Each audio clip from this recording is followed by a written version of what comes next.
We would like to welcome you to the Odra, Cooking, and Fine Wines channel. If you have been looking for information on how to make Japanese curry from scratch, we have our top 4 videos that we have researched and want to present to you. But first off, there are links at the bottom in the description of this video that will take you to the page that you see here, if you are looking for some amazing cookware sets on Amazon. Just briefly take a look here as we scroll. Also, there are links below in the video description that will take you to the page that you see here, if you are looking for the Amazon Whole Foods and groceries from Amazon as well.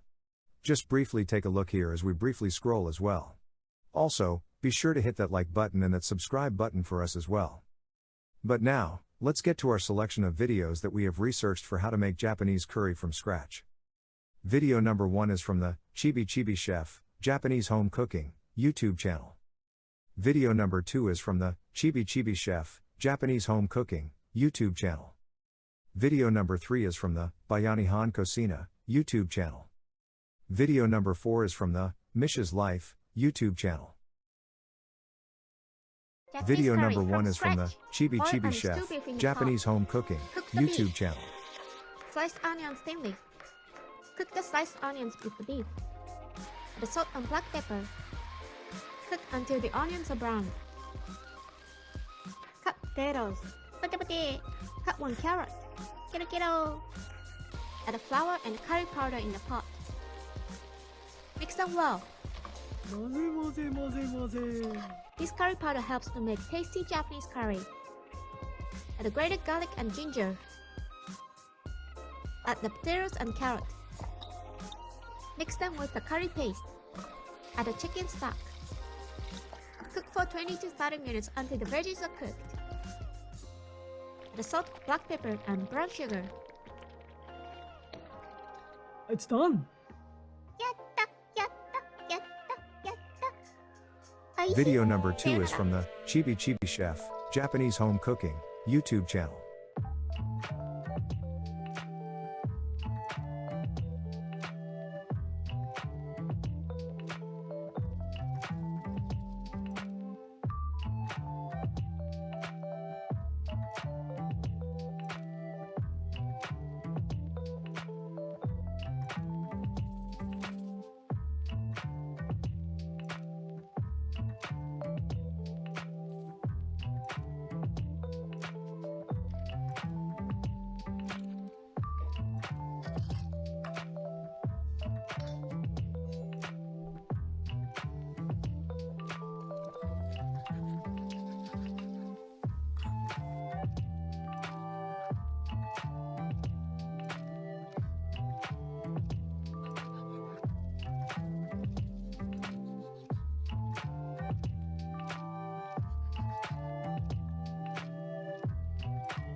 Video Hey, what's number up, 3 y'all? is from the Today I'm Bayanihan going to be Cocina sharing a YouTube special, channel. easy, affordable, and simple recipe that is one of my personal favorites to make.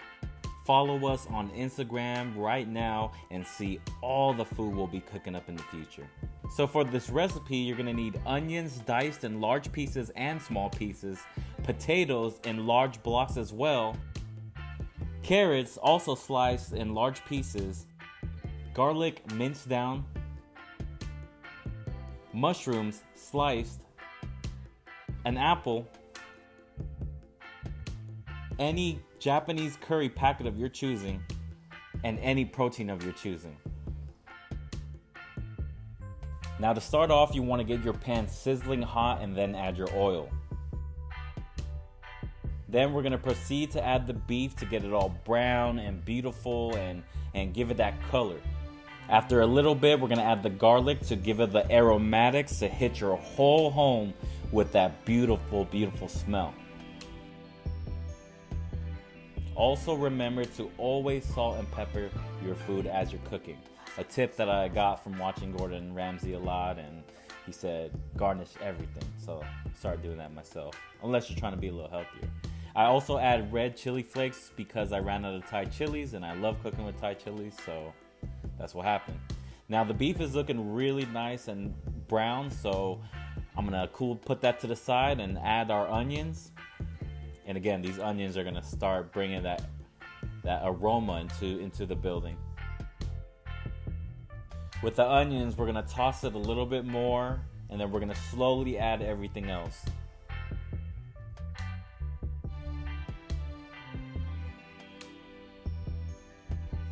Now we got the potatoes in, we're getting them ready for the carrots to come in, and this whole pot is gonna start coming into harmony very soon here. And again, if you wanna throw a little salt, throw a little pepper, each time you put a little ingredient, that's what I like to practice to do to get that full flavor in. And then we're gonna add my favorite ingredient, mushrooms. I can eat mushrooms literally on anything, so I gotta add it to my Japanese curry. After everything has gotten to know each other in the pot, we're gonna add some water to fill everything in there. Now we're gonna add my little secret ingredient. I'm gonna put a couple apple slices in there, a little bit of more seasoning, a little bit of pepper. Then we're gonna close that lid. We're gonna let it sizzle for a while until it comes to a nice boiling point, and then we're gonna open the lid and take the apples out. I don't want the apples to get in there too long and get all soggy or like melt in, but you know, if you really want that sweetness, I suggest you do. And I can't really tell you what kind of apple I use. I went to a local market to pick that up. Now I'm gonna add the curry base into the soup to give it that together flavor there, put all of those textures and all of those flavors into place, and officially turn into our little curry pot we have here. Now I got the pot boiling extremely hot. I'm just gonna turn it, stir it with love. Always stir it with love. I'm someone who hovers at the stove because I just really love to stir that thing up. And after about 30 minutes or so of going low and slow, our curry is all done, beautiful, and ready to enjoy. Now, if you don't have the traditional garnishes, you could just use whatever you have in your fridge, and that's what I always do. Took a little cilantro from some tacos the other day, and also took some sweet potato slices that we fried the other day, which I double fried in the air fryer. Now, all we have to do is set our plate up to be enjoyed. One of my favorite dishes. I love Japanese culture. I worked in a Japanese restaurant for 5 years, so this curry is dear to my heart, and it's definitely some soul food. Video number 4 is from the Mish's Life YouTube channel. Hello everyone, welcome back to another video. This morning I woke up and was craving some Japanese curry, so I've decided to make that for today's video. It is going to be for dinner, so I'm just going to make it very early in the morning, and then we're going to heat it back up for tonight. And second of all, sorry about the lighting. It's a very gloomy day. It's literally 9 AM outside, but it's super gloomy, so I've had to turn on my light. But that won't stop us from cooking the curry, so let's get started. I've got the golden curry. This is what we'll be using today. We've got the medium hot. Got some lotus, mushrooms, garlic, celery, courgette, carrots, onion, sweet kumara, apples and a bit of honey. So first we're going to chop up all our vegetables that we have.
All our veggies are cut up, we can put it into the pan. Alright, so first we've got some avocado. We're going to spray some avocado oil, the onion. I'm going to put around 1 tablespoon of minced garlic in there. The brand I'm using for my garlic is Lee Kum Kee. Highly recommend this brand if you're buying any sauces, herbs or anything from like Asian supermarkets, look for this brand.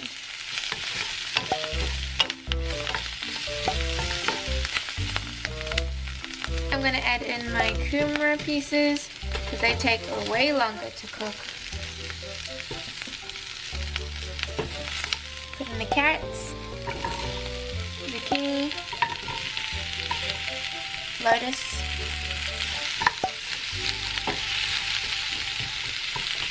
so I like to add in the mushrooms last just because they don't take as long to cook and you don't want to overcook them, so when you put them in last it gives all the other ingredients time to soften up a little bit more before you put the mushrooms in.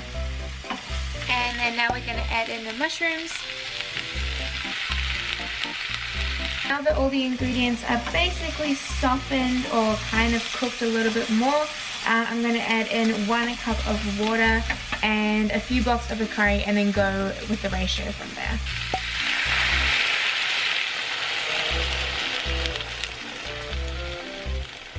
And this is the Japanese curry that my family and I love to use.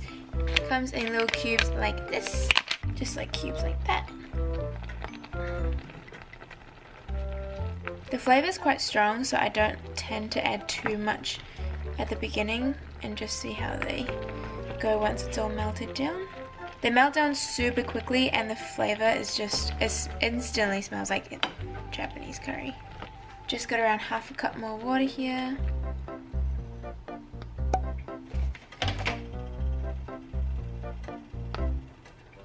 And I've heard that a lot of Japanese people actually add in a 1/4 cup of apples and honey just to sweeten it up a little bit, but I'm just going to put in kind of gauging, seeing as I go. So I'm going to sprinkle that in a little bit, let it simmer and then see what the sauce tastes like and then go from there. So I got my apples here.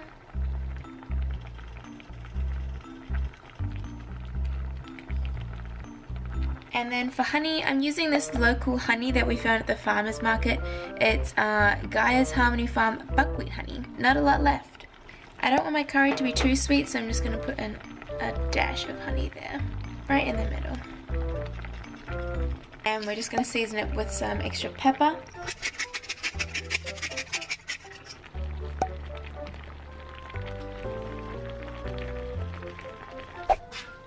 I'm back. It's time to see how curry's doing. Woo. This smells absolutely amazing. All the vegetables are nice and soft. The curry broth is thick. Let's try it out.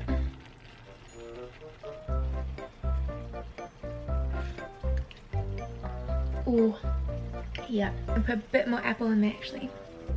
Gonna make it a little bit spicier with some red chili flakes.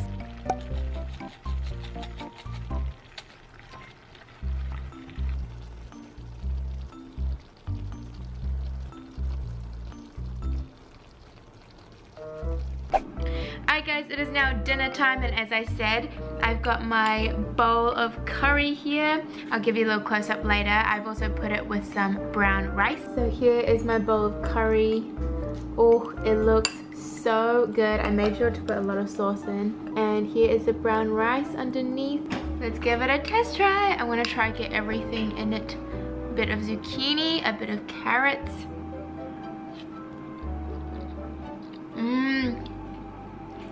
Oh, it's so creamy. I might actually try adding a bit more honey and apples next time to give it a bit more of that sweetness.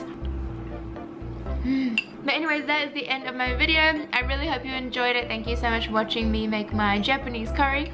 If you do make it, don't forget to share it with me because I would love to see it. In the meantime, don't forget to like and subscribe, and I'll see you in my next video. Bye!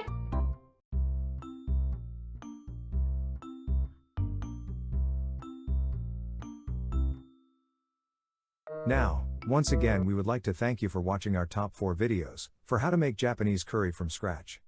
Hit that like button and that subscribe button if you enjoyed this video.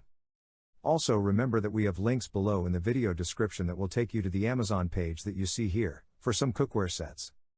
And also here, for the Amazon Whole Foods and groceries that you may want delivered to you as well. Hit that like button and that subscribe button for us, here at Odra, Cooking and Fine Wines.